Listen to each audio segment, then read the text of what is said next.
At this moment, we're going to start sharing what we know. And so we're going to go through from the most general dimension, that is the philosophical one, through the theoretical and then the methodological. On this part, the workshop, Xavi is going to share like the philosophical principles of popular education, but and also a basic concept. At this moment, I think we're going to work on this model that I shared with you. Then Xavi is going to share a basic concept of popular education, and then we're going to move through some other philosophical principles that are important. So that's what we're going to work this morning. And in the afternoon, we're going to work more in other more methodological things. But at this time, Xavi is going to start the philosophy and theory. And then tomorrow, more methodology, right? So I know some people won't be here tomorrow because they were excused. They have something very important too. So tomorrow we're going to work more on the right-hand side, stuff that has to do with the way we do things in popular education. So this is the way we do things is if it's participatory, if it involves a game, if it involves a song, if it involves a visual, if there are questions to be asked on the groups. What time do we assign for plenary? Those are methodological questions, right? Theoretical questions. What is our concept of education? Acela ha estado hablando del concepto de educación. What is our concept of education? How do we conceive the role of the teacher and the role of the educator, of the student? That is a theoretical question. A philosophical question. What is the content of the learning process? And for popular education, the content of the learning process is always the issue about oppression or exclusion. That has to be the content. So if ESOL is what we provide, we got to figure out ways for those ESOL classes to help us go towards our goal. If computers is our service that we provide, we got to figure out how teaching computers to immigrants, to whoever needs those skills, is going to help us towards the goal of understanding oppression, fighting oppression, and therefore empowering against oppression and exclusion. So that's the goal. Those are philosophical questions. So, all right. So that's very important for us. What do you call it? Something that breaks your icebreaker. A mind breaker. It was a mind breaker. To understand that popular education had these three dimensions, because, like Becca said, and like I said in my introduction, I was focused on the right-hand side, and I thought I was really good at it. And what I was great at doing is transmitting knowledge. So, for instance, if I was working with immigrants, how to transfer knowledges that immigrants need to integrate. Do it in a nice, fun way. I was transmitting knowledges. Or if I was working with women, transferring knowledges that women needed for their family life, for the legal situations, or for some conditions that they have as mothers, let's say in Honduras, etc. So there's a difference, and that word was not mentioned because, and that used to be my big mistake when I read, where's Pedagogy of the Oppressed Writer? When I read this book for the first time, when I tried reading it the first time, 15 years after or 12 years I was doing popular education, I didn't like it because it's a hard book. Why is it a hard book? Because Freire was a philosopher of education. He was a philosopher.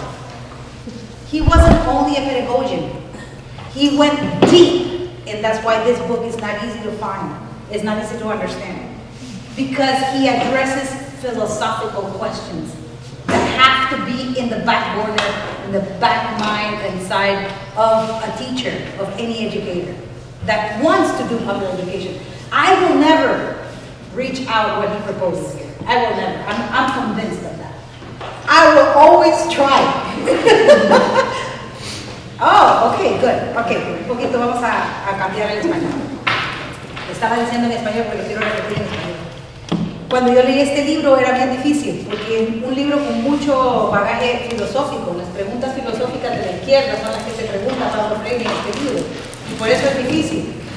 Pero la filosofía de la educación popular es lo que está en realidad detrás, porque si no solamente estamos transmitiendo conocimientos de forma simpática, de forma bonita, de forma alegre, pero transmitiendo, lo cual quiere decir que yo pienso que la Andrea no sabe, y yo sí sé, le voy a transferir lo que yo sé a él. Yo pienso que Basilio no sabe, entonces como él no sabe, yo le voy a transferir lo que yo sé a él. Eso es un error bien grave que hay que seguir siempre combatiendo, y por eso este libro, lo que decía ahorita en inglés, es que nunca voy a llegar a poder aplicar en mi vida como educadora todo lo que él está proponiendo ahí, porque yo le digo a esto el evangelio de una educadora, the gospel of an educator. Para mí esto es un evangelio de una educadora, y el evangelio nunca es completamente alcanzado, siempre es un proceso en el que podemos seguirnos convirtiendo. Yo sigo en proceso de conversión a la educación popular, y estoy aprendiendo siempre a tratar de ser mejor, porque es un goal bien alto de lograr.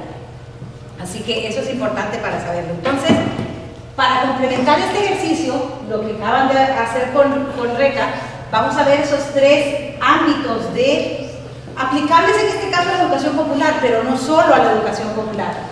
Todo campo social tiene 3 ámbitos donde se toman decisiones: el ámbito filosófico, que está a la izquierda, el ámbito teórico, que está en el medio, y el ámbito metodológico.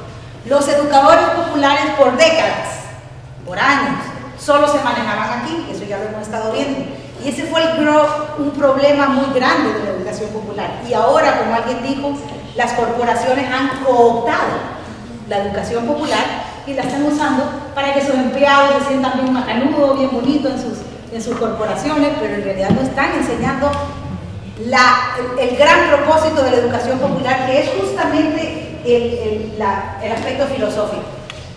En el aspecto filosófico lo voy a abordar un poquito más después, solo voy a mencionar 2 cosas primero. ¿Qué es filosofía? ¿De qué se encarga la filosofía? ¿De qué se encarga? De hacer preguntas, ¿verdad? Por eso dice, ay, es que parece que vos sos una filósofa, tú pareces filósofo. Te haces muchas preguntas, la filosofía se hace preguntas. ¿Sobre qué? ¿Sobre qué es el ser humano? ¿Sobre qué es la sociedad? ¿Sobre qué es la naturaleza? ¿Sobre cómo se concibe el mundo? ¿Sobre la fe? ¿Sobre la ideología? ¿Sobre la política? Esas son preguntas que te vas haciendo. Entonces, si yo considero que el ser humano es un ser humano que es individualista, ese es mi concepto de ser humano.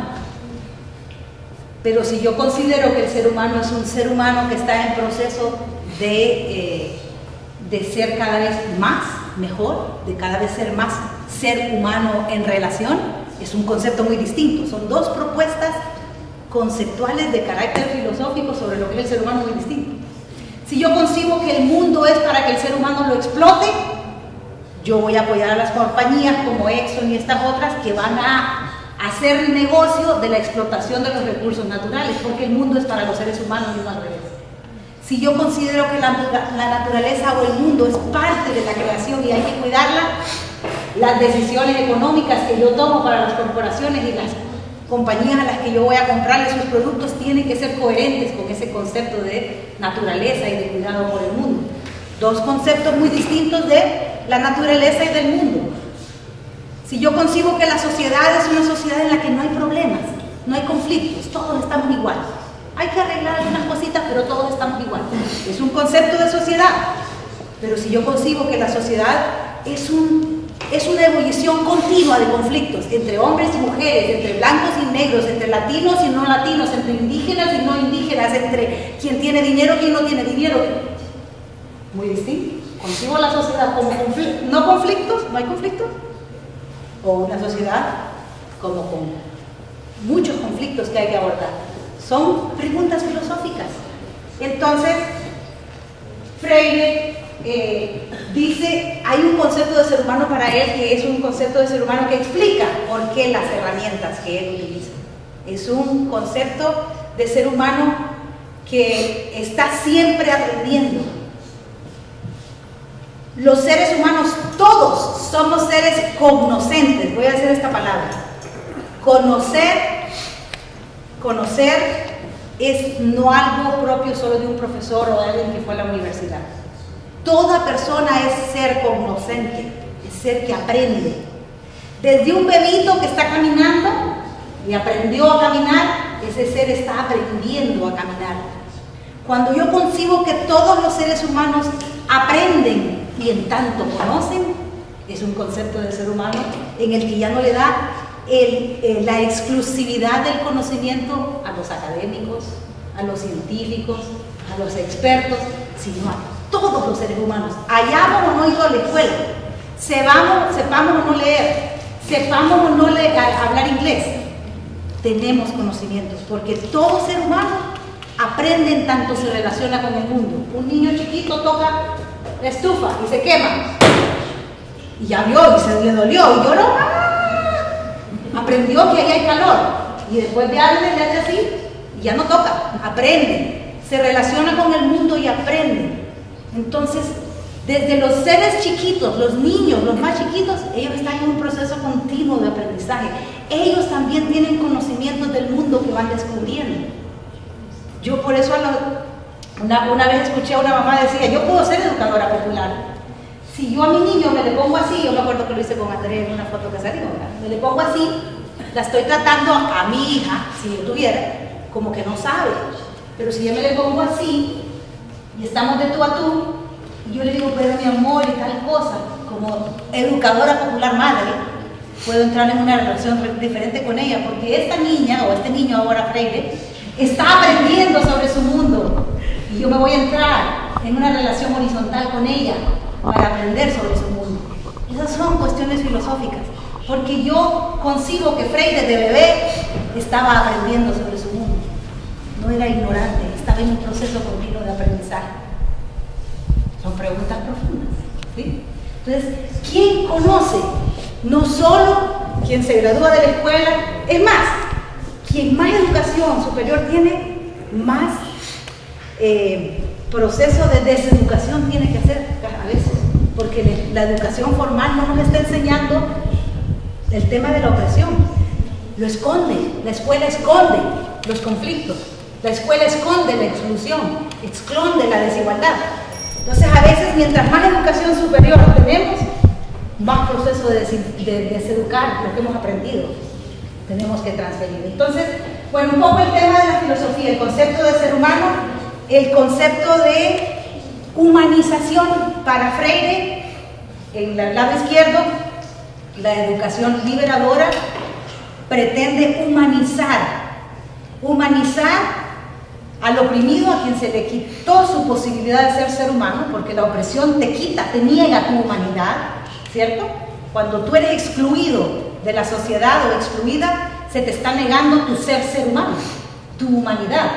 Entonces, la humanización es lo que pretende la educación popular, que las mujeres no sean deshumanizadas por el machismo, que los negros no sean deshumanizados por el racismo, que los latinos inmigrantes no sean deshumanizados por las leyes anti-inmigrantes. Es decir, que podamos ser más y no se nos niegue, pero a la vez, y esta es una cuestión bien profunda de la educación popular, se pretende el empoderamiento del oprimido o del excluido, pero a la vez esa humanización es un mensaje para el opresor o para quien excluye o para quien es parte del sistema, porque lo humaniza también.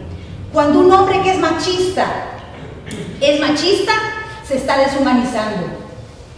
Cuando una persona es racista, por sus preconcepciones, porque las hemos aprendido, porque hemos aprendido de racismo, todos los que estamos aquí hemos aprendido de racismo desde chiquitos, porque eso es lo que se nos enseña.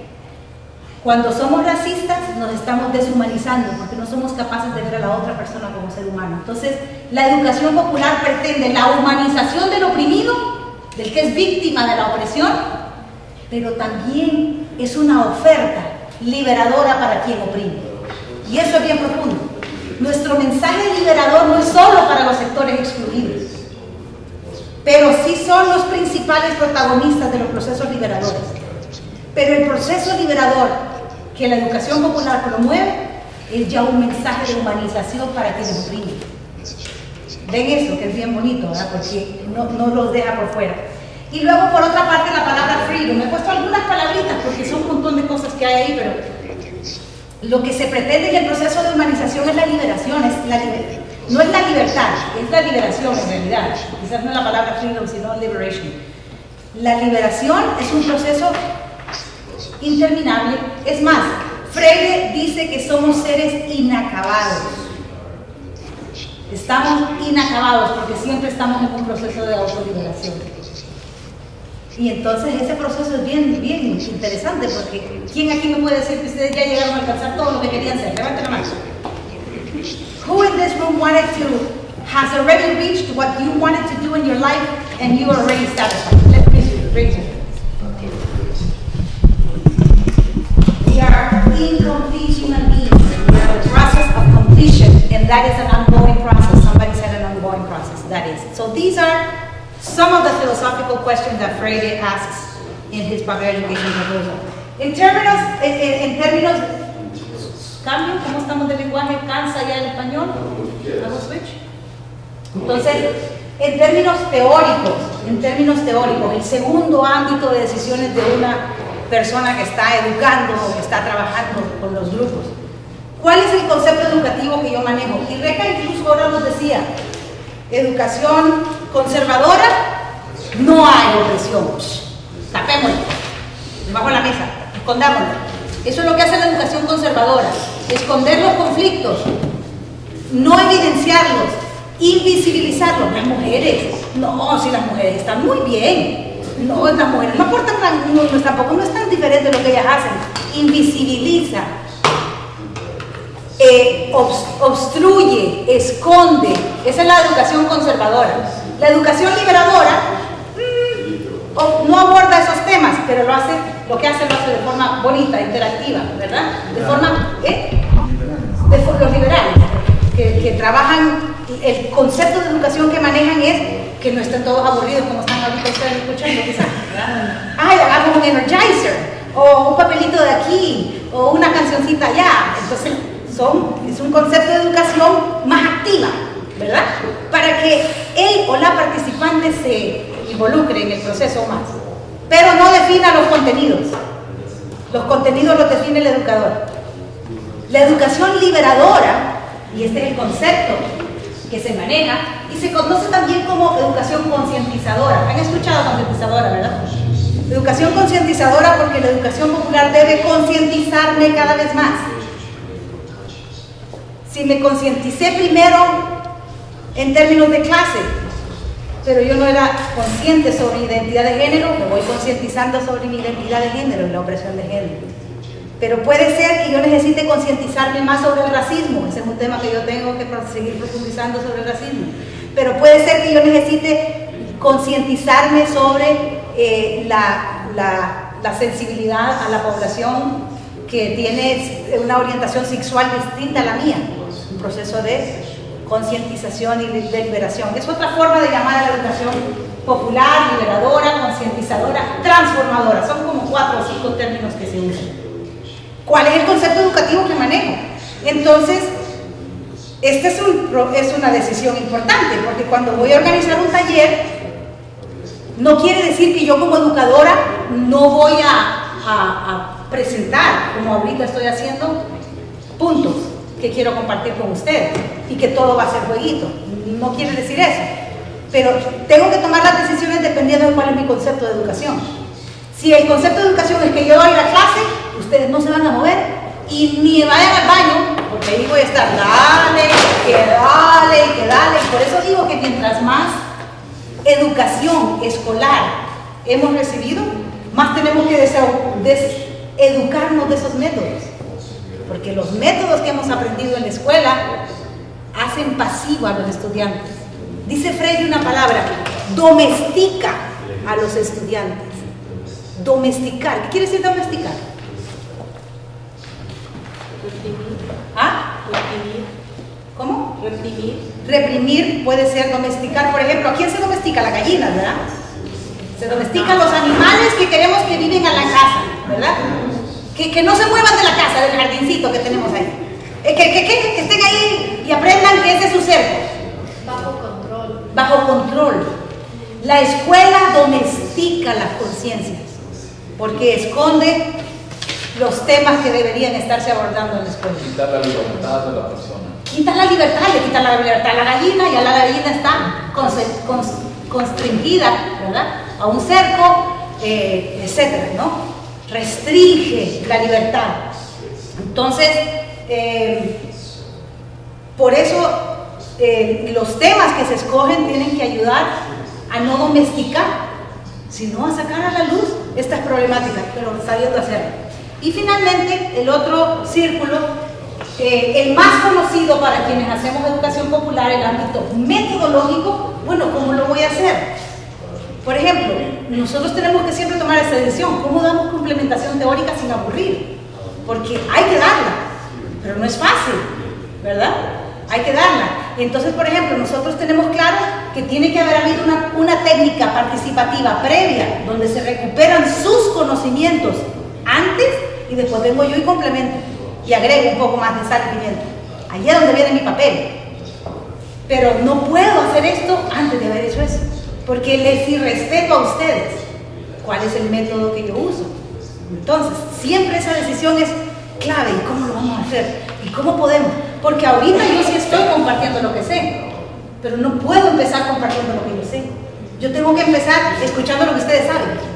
Y la parte primera que hicimos allá fue muy importante para nosotros dos, Reca y para mí, porque así supimos quién había leído Pedagogía del Oprimido, quién ha tenido dificultades en taller. Es un sondeo muy rápido, pero que nos da un termómetro de dónde está el grupo. Es partir de ustedes. Entonces, ¿dónde se hace? Pues son decisiones metodológicas. ¿Cómo se hacen? Jueguitos. Pues hay algunos jueguitos que nos gustan mucho. Y hay otros que la verdad es que no se hacen nunca y hacen falta. Hay que tomar decisiones sobre las herramientas que se utilizan. Mañana vamos a ver un poco sobre las herramientas, pero en términos metodológicos lo importante es que se siga una lógica. Que siempre el punto de partida en la educación popular, ¿cuál es? ¿Cuál es el punto de partida en todo taller de educación popular? Creo que el saber previo. El saber previo, la experiencia previa, los conocimientos que trae la gente. Ese, no tenemos el sombrero, Reca. ¿Dónde está tu sombrero? Hay que dárselo a Magali. Magali se acaba de merecer el sombrero. El punto de partida de todo proceso de educación popular es siempre el saber de la gente. Siempre. Aquí, ¿cómo lo hicimos hoy? De dos maneras. Lo hicimos con un ejercicio introductorio en el que ustedes se conocieron más, nos contaron un poco, fuimos viendo un poco el grupo, una estadística muy breve con algunas cosas, y luego su propio concepto de educación popular, que lo extrajimos de forma sencilla. Se parte siempre de lo que ustedes saben, y después viene un momento de reflexión teórica, práctica, se parte de lo que ustedes ya saben, de lo que ustedes conocen. Teoría se complementa con algo de lo que el educador o la educadora va a agregar, porque nosotros tenemos también un papel, no lo podemos negar. El educador tiene un rol y no debe negarlo. Entonces se prepara y también da algo, la parte de la T, práctica, teoría, y al final del taller hay que volver a la práctica. Ustedes ojalá mañana salgan con algunas conclusiones. ¿Cómo van a mejorar su propia práctica? En el centro, en Worker Center, en COLA, en CPC, ¿de dónde vienen? ¿Cómo van a mejorar ustedes su propia práctica? Entonces, práctica, teoría, práctica. Eso es un ciclo interminable, como alguien dijo, ongoing, de educación popular. Es una decisión metodológica, como en el taller vamos a partir de lo que ustedes saben, vamos a complementar con lo que nosotros sabemos, vamos a volver a que ustedes apliquen, vamos a seguir complementando nosotros. Es como un baile, como quien dice, ¿verdad? Pero tiene que haber ese vínculo entre siempre partir de lo que la gente sabe y volver a la práctica. Práctica, teoría, práctica. Es una forma fácil de decirla. Amy mencionó que entró a la educación popular por la teología de la liberación. En la teología de la liberación en América Latina se extendió un método muy parecido a práctica, teoría, práctica, que se llama ver, juzgar, actuar.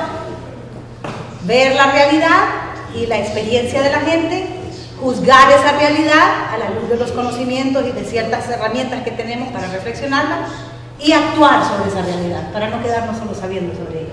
Ese es un método muy claro que se parece bastante a la educación popular. Bien, hasta ahí, y la otra cosa es el triple concepto, hasta ahí este triple ámbito de las decisiones. Nuestro desafío, para quienes estamos muy ocupados, este ámbito lo conocemos bastante bien y hay bastante sobre eso, mucho. Busquen online, vayan a Google, Participatory Tools, hasta McDonald's lo está usando, Walmart, son expertos ellos con sus empleados.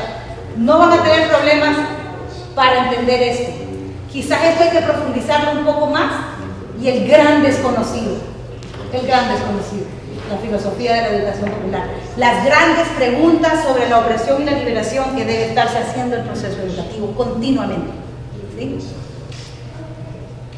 Well, entonces, we're going to go to the concept of popular education, a very, very basic concept of what popular education is. For us, popular education is like a triple dimension process that starts with research. Why research? Because, as Chavez said before, we don't come here to transfer what we know, like putting our knowledge into your heads. No. What we're trying to do is, first of all, researching, discovering, recovering what you already know about whatever we are learning here. It could be an English for learning speakers class, or it could be a workshop like today, a public education workshop, or it could be a workshop about gender issues, it could be a workshop about inequality in the United States, whatever it is. We start with trying to find out what you know about it and what your personal experience has been in that particular topic, or the organizational experience on that topic. For instance, about probably a month ago, we came to Asheville for a workshop with NALAC. NALAC is the National Alliance of Immigrant Latino Organizations in the United States. So we had this leadership workshop here in Asheville, and in that workshop, one of the main expectations of that workshop was, because we always ask first what topics you want to talk about in the workshop, and one of the main expectations was we want to learn about how to design a campaign in a participatory way. That was something that the participants were insisting that they wanted to know about it or to reflect about it. And yes, we brought some experiences because we have facilitated participatory campaign designs, workshops. So we brought a model that we used in Ohio with our organization there in Ohio. But a traditional facilitator would only share what we did there. Instead of doing so, we asked the organizations that were there, that were like 3 or 4 organizations, tell us about your campaigns. And it was really interesting because all of a sudden we were watching videos on YouTube of campaigns that were implemented here in Asheville, North Carolina, and we saw the people going to the city council, city office, or there was a public hearing with the sheriff, and then there was a campaign about a restaurant, and we'll see the people demonstrating in the streets, and then based on that, we shared our experience in Ohio and how we helped that organization to create a campaign against rapes and against deportations, but in a participatory way. So every time, it doesn't matter the topic, every time you want to design a workshop with a participatory popular education methodology, make sure that before this theoretical complementation, you always have an exercise like that one, or the exercise we did with the introductions, and the other ones we're going to do during these 2 days. Because those exercises could be like, sometimes they're a little silly, really. But what we share in those exercises is what makes that moment a research moment, right? Because and when people are sharing what they know, we are producing a collective knowledge. Yes? So was this like a research moment in that you were trying to figure out how much of an understanding we had to see like what else that you all could bring to help us understand it more? That's correct. But at the same time, we had our model of philosophy, theory, methodology. So what we did was to organize what you already know and put it into categories. So it's not only know what you already know, but also at the same time producing more knowledge, new knowledge. So that those exercises help us to organize what you know and put it into the models that we are bringing to the workshop. So strictly, and then with Jackie's question, because you guys kind of do these things, there were two moments here. There was a research moment, each one of you writing on a card what you think is popular education. We were researching what is for you the main thing. And to try to narrow it down to 1 or 3 words is not easy. So that is a research moment. What is for you the most essential thing? Is it the tools? Is it the oppression? Is it the liberation? It's a research moment. We needed to find out. In other times, this third component is full of cards, not in this group. It's very interesting. For us, we've had, right, several workshops where this component is filled with cards. Research moment for us. You guys are not only more aware of this, but you're more eager to learn more. And we can see it, we can sense it even from there, when Jackie intervened and said her thing, so, you know? So that was the research moment, but then Reka added something for me. We added the categories.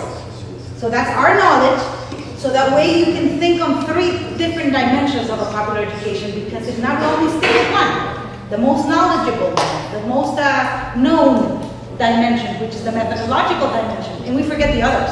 So that is us as educators providing the categories. You didn't know them. So, you see? But we departed from a research exercise.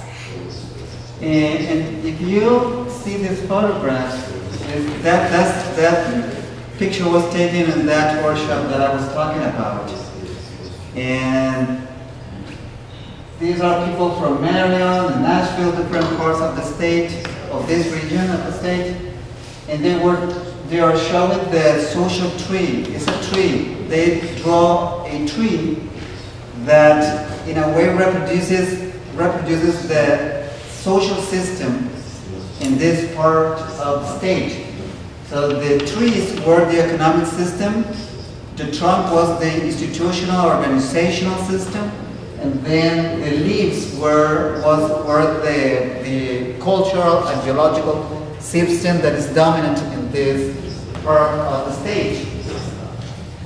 But they were the ones who produced that knowledge. They draw the tree and they put that knowledge on the tree, and they shared that knowledge. So they did research, because as a matter of fact, some of them were going to the other tables where they were doing other exercises, and they would ask about, for instance, which are the economic groups that are important in this region of the state, and they put it into the roots. So all those tools are designed so that we're going to do research, and we will start with that. And then there is the second part, that is the properly educational moment, when you ask questions and we try to answer, but we also facilitate dialogue, so those moments are educational as well.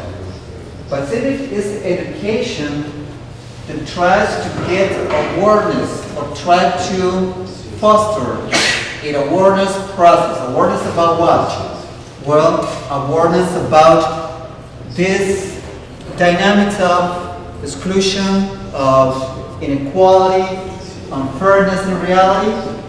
In other words, education about oppression and how to overcome that reality. By the way, I appreciate the fact that you're writing, because you know what? When you're writing what we are sharing, you are learning. It's the second moment of learning. But if you sign up the attendance list, we're going to send you the PowerPoint presentation in PDF. But if you feel comfortable writing, I love that because you are kind of learning even more when you write. Okay? And the second part, the third part is action. Why? Because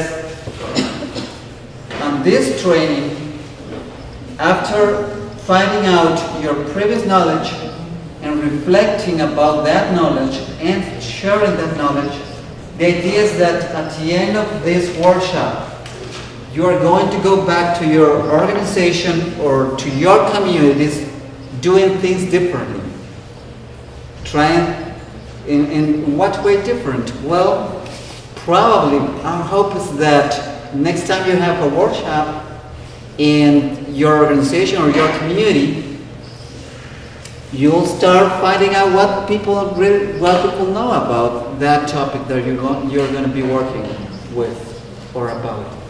So, it's research, finding out what you know, reflecting about that knowledge, trying to learn something new, and then putting that knowledge into practice, but not any practice, a practice that fosters social change.